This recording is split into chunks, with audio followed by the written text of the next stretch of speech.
En 1416, Fernando de Antequera, contando 37 años, moría en Igualada. Y consiguió pasar a la historia, además de Antequera, como el honesto y el justo. Su hijo Alfonso V sería su sucesor y se ganaría el sobrenombre del Magnánimo. Contrariamente a su padre, no transigió con la nobleza aragonesa, con la que tuvo enfrentamientos al haber destituido al Justicia Mayor y haber introducido elementos castellanos en la administración. Volcado en la cohesión del reino, dividió la vida entre sus estados, siendo que de los 42 años de su reinado pasó en Italia 29, atendiendo los asuntos de Nápoles, Sicilia, Córcega y Cerdeña, encargando de los asuntos internos de Aragón a su esposa, la reina doña María, y a su hermano, Juan de Navarra, el que luego pasaría a la historia como Juan II. En su pulso contra la nobleza, apoyó abiertamente a los remensas en sus reclamaciones contra la aristocracia rural y la viga, que mantenían privilegios cuasi feudales, y en el conflicto papal siguió la senda marcada por su padre Fernando y por San Vicente Ferrer, siendo que en 1417 apoyó los acuerdos sinodiales cuando el Concilio de Constanza depuso a Juan XXIII, a Benedicto XIII y a Gregorio XII y eligió papa a Martín V, con lo que se ponía fin al cisma de Occidente. En Aviñón se sucederían dos antipapas más, pero ya sin importancia, se extinguieron sin mayor ruido, y Alfonso V sería el encargado de transmitir la noticia a Benedicto XIII, el Papa Luna, que seguiría en Peñíscola hasta su muerte el año 1423.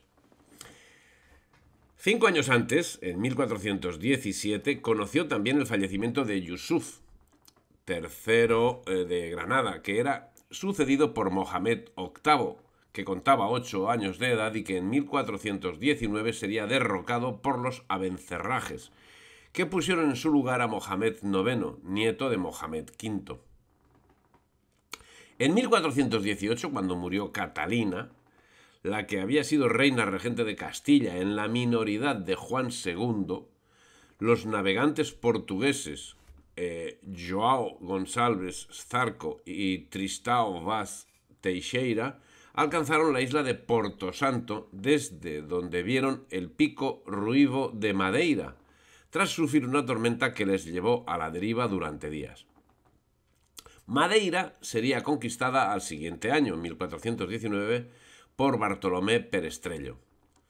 Ese mismo año, 1419, en las Cortes de Madrid era declarado mayor de edad Juan II de Castilla, que casaría con María de Aragón el año siguiente.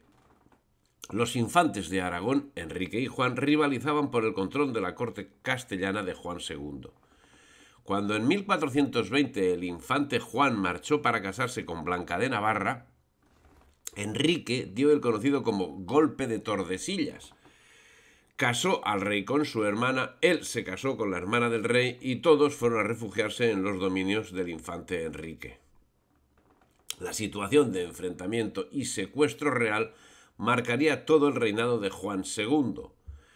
El privado que llevaría los asuntos del reino era Álvaro de Luna, sobrino de Benedicto XIII, lo que ocasionó un grave enfrentamiento con los infantes de Aragón, los hijos de Fernando de Antequera, que conspiraban junto con el rey de Navarra para lograr más tierras de las que ya poseían en Castilla. Los enfrentamientos nobiliarios en Castilla, así, no desmerecían los que se estaban produciendo en la corona de Aragón. El infante don Enrique llegó a secuestrar a Juan II, que fue liberado por Álvaro de Luna.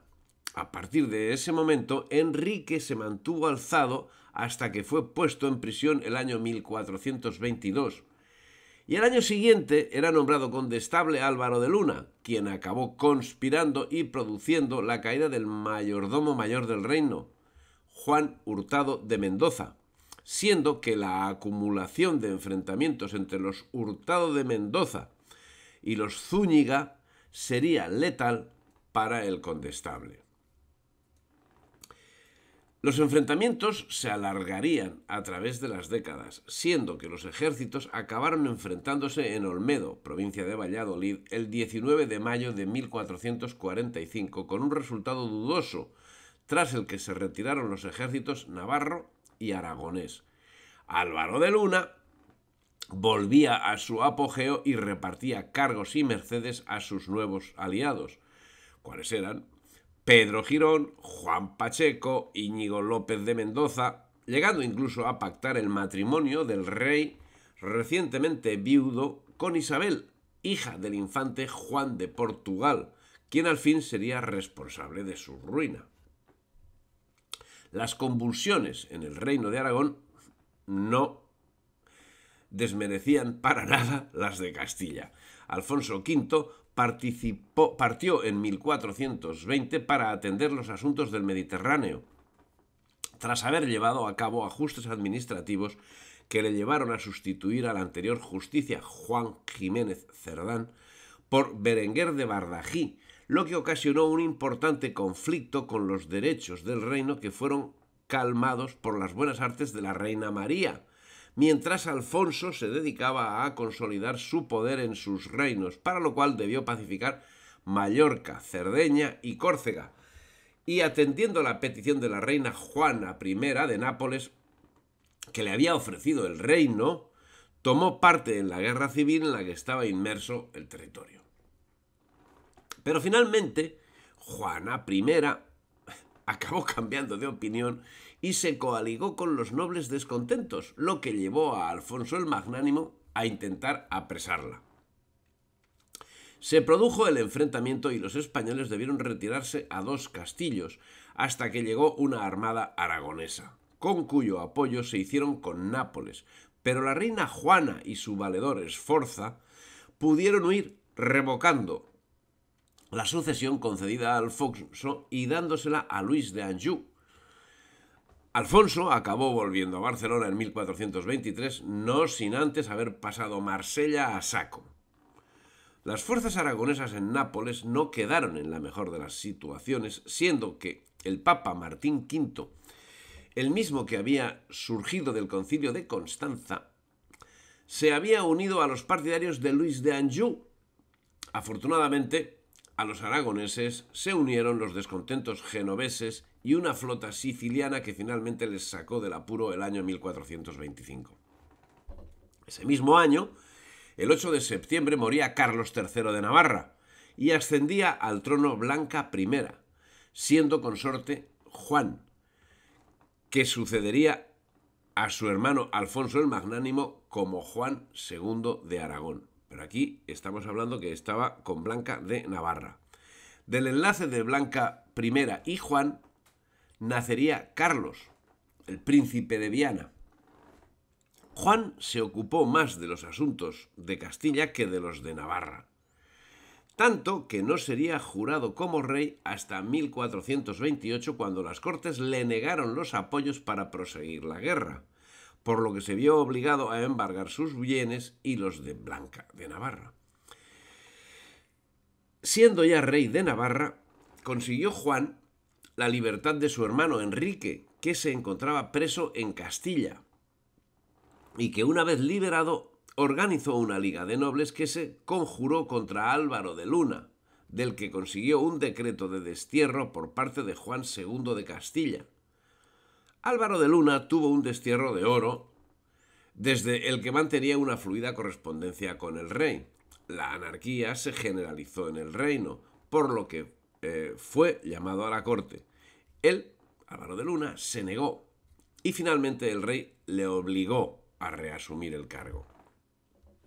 ¿Y qué nobles eran los que tenían tanto poder en Castilla, que habían provocado esa situación?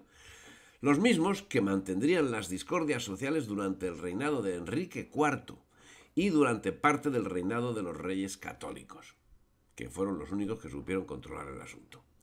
¿Y quiénes eran? Pues Juan Pacheco, el marqués de Villena, el arzobispo Carrillo, que menudo elemento, Juan Alfonso Pimentel, el conde de Benavente, Pedro Girón, maestre de Calatrava, Beatriz Pacheco, la condesa de Medellín, y la familia Pimentel, Portocarrero y Acuña, todos dedicados a enriquecer su patrimonio, acaparando bienes y títulos nobiliarios.